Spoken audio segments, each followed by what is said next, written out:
അല്ല, പ്രതീക്ഷിക്കാന്ന് വെച്ചാൽ എന്താ അറിയോ, ആള് ശ്രമിച്ചാലും അവർക്ക് നമ്മൾ നേരത്തെ ചെയ്തു വെച്ച കുറേ നല്ല സിനിമകളില്ലേ, സോ അതിനേക്കാൾ മെച്ചപ്പെട്ടൊരു സിനിമ ചെയ്യാൻ പറ്റുമോ എന്നുള്ളൊരു ചിന്ത എല്ലാവർക്കും ഉണ്ടാവുമല്ലോ. ആ ഡയറക്ടേഴ്സ് എന്നൊക്കെ പറയുന്നവർ അന്ന് അധ്യാപകരെ പോലെ അവരെന്ത് പറയുന്നു നമ്മളത് കേട്ട് അനുസരിച്ച് നിൽക്കുന്ന ആ ഒരു കാലഘട്ടം വേറെയാണ്. ഇന്നിപ്പോൾ അതല്ല, ഇന്ന് ചെറുപ്പക്കാരായിട്ട് വരുന്നവർക്ക് അവർക്ക് ഐഡിയാസ് ഉണ്ടാവും, പക്ഷെ എന്താ അങ്ങനെ കിട്ടണം.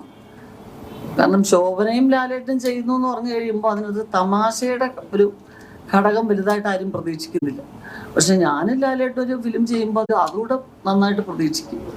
അങ്ങനെ ഒരു സ്ക്രിപ്റ്റ് കിട്ടണം, അതാണ് പ്രധാനപ്പെട്ട ഒരു റിസ്ക്. അതിനകത്ത് വരുമായിരിക്കും, എന്നാൽ തീർച്ചയായിട്ടും സന്തോഷമല്ലേ ഉള്ളൂ ചെയ്യാൻ. അതെ, ഇപ്പോൾ പോകുന്ന എല്ലാ സ്ഥലങ്ങളിലും എല്ലാവരും അതാ ചോദിക്കുന്നത്. പക്ഷെ ആ തമാശയാണ് അതിൽ വളരെ